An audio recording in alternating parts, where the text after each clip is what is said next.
সত্যি কথা বলতে আপনারা বা আমরা যারা পশ্চিমবঙ্গবাসী, আমরা যদি সত্যি পশ্চিমবঙ্গকে ভালোবেসে থাকি এবং চাই আমাদের এই বাংলার উন্নতি হোক, তাহলে বুকে হাত দিয়ে আপনি বলুন তো যে এই ভাতা বা ভাতার রাজনীতি করে সত্যিই কি হবে আদৌ উন্নতি পশ্চিমবঙ্গের?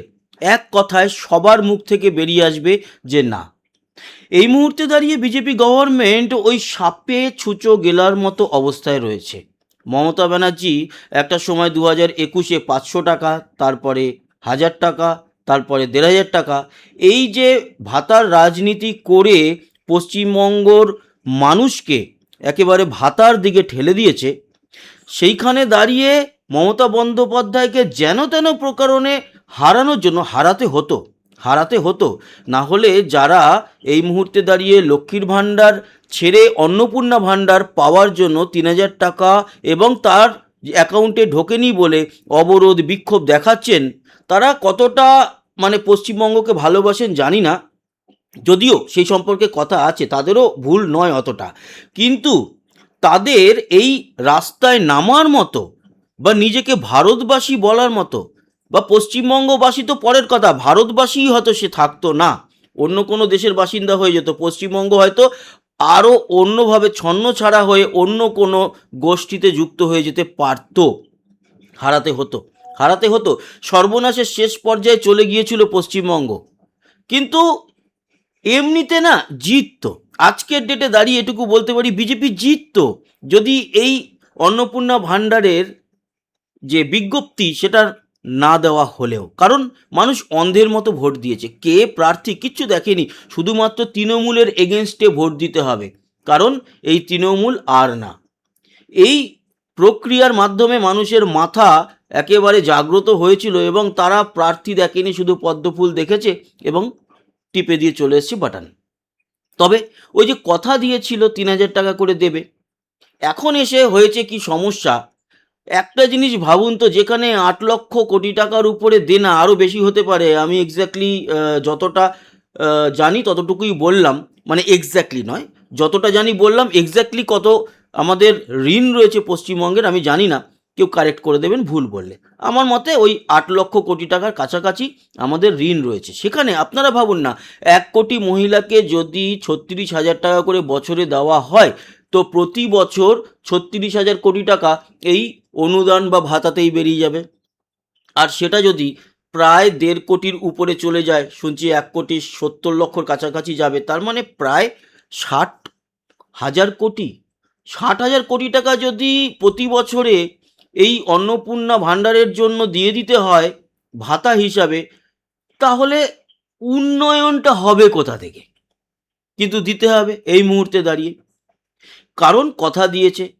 কথা দেওয়ার পরেও বেশ কিছু কাটছাঁট হয়েছে। সরকারি কর্মীরা পাবেন না, সরকারি চাকুরি করে তাদের বাড়ির মহিলারা পাবেন না, যেই বাড়িতে পেনশন পায় সরকারি কেউ তারা পাবেন না, তারপরে যেই মহিলা 10,000 টাকার বেশি ইনকাম করেন প্রতি মাসে, যে কোনো চাকরি করে, কিংবা জিএসটি যেই ফ্যামিলি দেয়, ফ্যামিলির যদি ইনকাম ট্যাক্স দেয়, এই সমস্ত ব্যাপারে, বা অন্য আশাকর্মী এবং সিভিক ভলেন্টিয়ার, অঙ্গনওয়াড়ি কর্মী, তারপর তো সরকারি চাকরি রয়েছে যেটা বললাম শুরুতে, এই সমস্ত বিষয়ে যেই মহিলারা যুক্ত আছেন তারা কেউ পাবেন না, ঠিক আছে, নো প্রবলেম, কিন্তু তাতেও দেখা যাচ্ছে 1,70,00,000 মহিলাকে দিতে হচ্ছে। এখন প্রশ্ন হলো, এই 1,70,00,000 মহিলাকে, মানে এখনও চালু হয়নি সম্পূর্ণ, আরও হচ্ছে, আস্তে আস্তে হচ্ছে, বাড়বে, আরও বাড়বে, অনেকের অনেক সমস্যা আছে, এগুলো আসছি আমি পরে, কিন্তু এই যে দিতে হবে, এটা কতদিন চলবে, কতদিন চালাবে সরকার? বলছে তো আগামী 100 বছর বিজেপি থাকবে আর মহিলারা পেতে থাকবেন, কিন্তু না, সত্যিকারের বলতে বেশ কিছু মহিলাকে দিতে হবে, যাদের একেবারেই কোনো ইনকাম করার ক্ষমতা নেই, তারা অথর্ব, তাদের অবশ্যই দিতে হবে। বিধবা ভাতা দিতে হবে, বার্ধক্য ভাতা অবশ্যই দিতে হবে, এবং যারা দিব্যাঙ্গ, শারীরিক কোনো সমস্যা আছে, তাদের দিতেই হবে। কিন্তু যেই মহিলারা সত্যিকারের কাজের মাধ্যমে ইনকাম করতে পারেন, তারা 3,000 টাকায় কেন আটকে থাকবেন? গভর্নমেন্টের উচিত তাদের পাশে দাঁড়ানো এবং তাদের যেই ব্যাপারে স্কিল আছে সেই স্কিল ডেভেলপ করে তাদেরকে একেবারে নিজের পায়ে দাঁড় করিয়ে দেওয়ার ব্যবস্থা, তাহলে আর কোনো দিতেই হবে না। আর মহিলারাও চায় না, যারা সত্যিকারের সঠিক এবং সৎ মহিলা হবেন তারা বলবেন যে না আমরা নেব না, আমাদেরকে এমন কিছু করুন আমাদের জন্য যাতে আমরা নিজেরা নিজের পায়ে দাঁড়াতে পারি, স্বনির্ভর হতে পারি এবং তার মাধ্যমে আমরা ইনকাম করে নেবো, এর থেকে অনেক বেশি ইনকাম করব, আর সেই ইনকামের যে আনন্দ সেটার লেভেলটাই হবে আলাদা। ফলে এটা আস্তে আস্তে আস্তে আস্তে আস্তে আস্তে করে কমাতে হবে, ছাড়তে ছাড়তে ছাড়তে ছাড়তে যেতে হবে। কিন্তু এখন যদি বন্ধ করে দেওয়া হয় তাহলে সেটা তো সঠিক নয়। যদিও অনেক মহিলা যারা পাননি যোগ্য তারা বলবেন সব বন্ধ করে দিন, আমরাও পাবো না ওরাও পাবে না। এই আমরা ওরা যে ভাগাভাগিটা হয়েছে, তো সবাই ভাবছে এই মুহূর্তে দাঁড়িয়ে, অন্ততপক্ষে আমাদের গভর্নমেন্ট, মাননীয় মুখ্যমন্ত্রী ভাবছেন যে একেবারে ঝাড় মানে যে ঝাড়াই বাছাই হয়েছে, একেবারে চাল আর কাকড় আলাদা করে বলেছি। না স্যার, মারাত্মক ভুল আছে, অনেক ভুল আছে।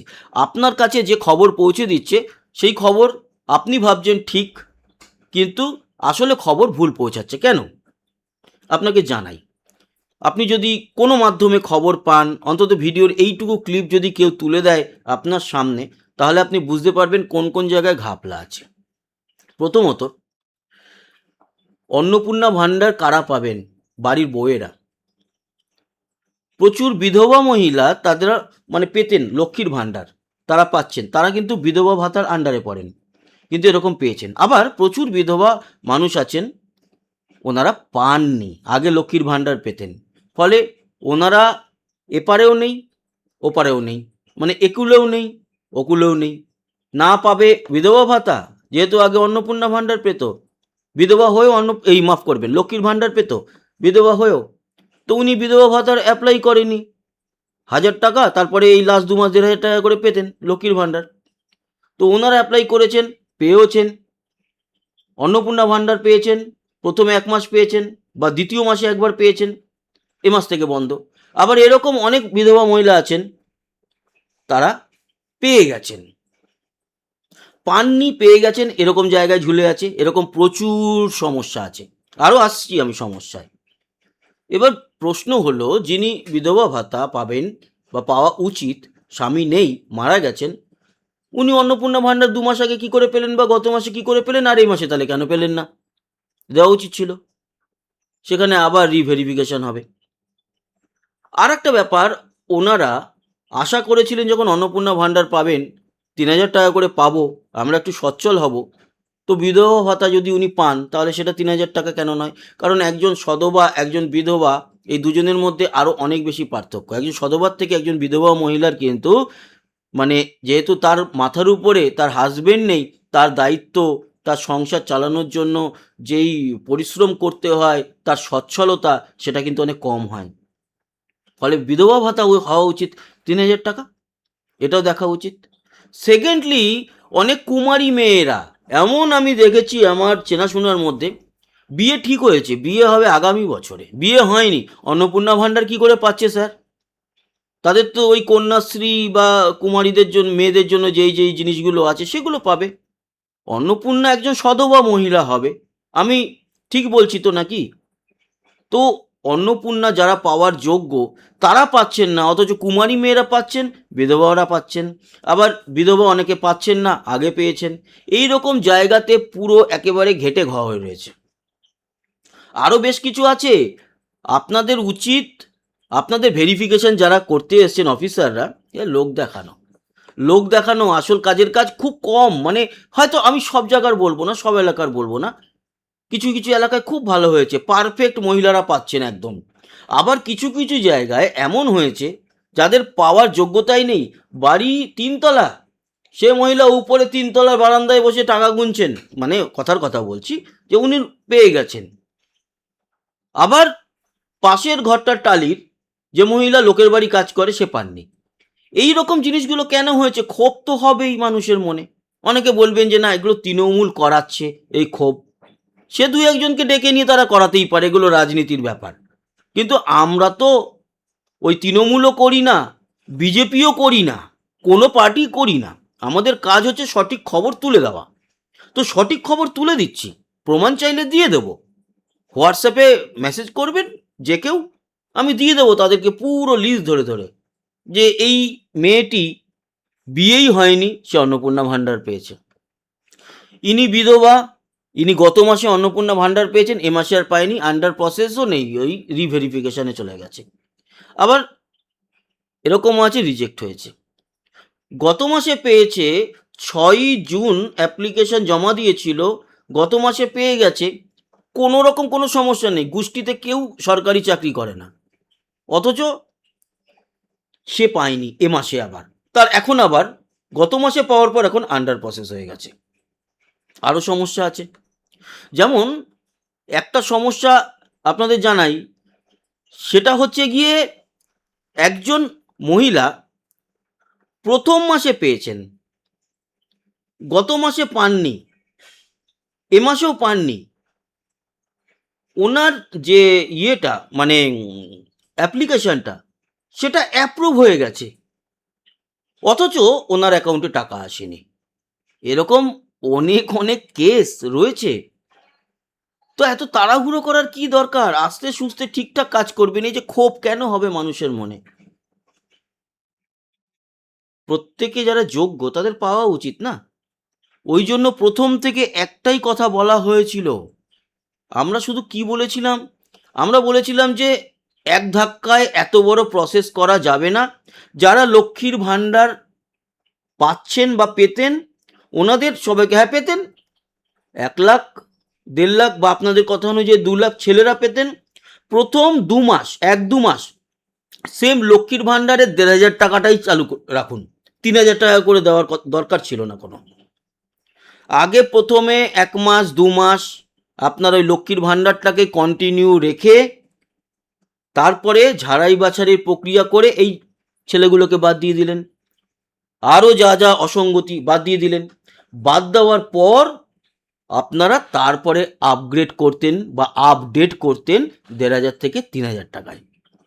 সমস্যাটা হয়েছে প্রথমেই আপনারা এত তাড়াহুড়ো করে লক্ষ্মীর ভাণ্ডারটাকে সরানোর জন্য, অন্নপূর্ণা ঢোকানোর জন্য এত তাড়াহুড়ো করেছেন যে তালে গোলে চাল কাকড় এক হয়ে বেশ কিছু যোগ্য মহিলা পাচ্ছে, বেশ কিছু অযোগ্য মহিলাও পাচ্ছে, আবার বেশ কিছু যোগ্য মহিলা পাচ্ছে না, অযোগ্য মহিলাও পাচ্ছে না। অযোগ্য মহিলার পাবেন না, সেটা ন্যাচারাল ব্যাপার। কিন্তু যে যোগ্য মহিলারা পাচ্ছেন ঠিক আছে, অযোগ্য মহিলারা যে পাচ্ছেন সেটা তো ঠিক নেই। এবং যে যোগ্য মহিলারা পাচ্ছেন না, সেই যোগ্য মহিলারা এটাও বলতে পারেন যে আমরা যদি না পাই তাহলে সব বন্ধ করুন। আগামী ভবিষ্যতে সব বন্ধ করতে হবে পশ্চিমবঙ্গে ভালোর জন্য। কিন্তু আপাতত এই যে গাড্ডা খোঁড়া হয়েছে, এই যে গাড্ডার মধ্যে পশ্চিমবঙ্গ ঢুকে রয়েছে, সেখানে এই টেকনোটা অন্তত আগামী 2 বছর চালাতেই হবে। আর স্কিল ডেভেলপ করতে হবে মহিলাদের, এবং মহিলাদেরকে নিজের পায়ে স্বাবলম্বী করতে হবে। তবেই হবে আসল উন্নতি, ভাতা দিয়ে নয়। ভালো থাকবেন, সুস্থ থাকবেন, সাবস্ক্রাইব করে সঙ্গে থাকবেন। আবার দেখা হবে, ততক্ষণের মতো টাটা।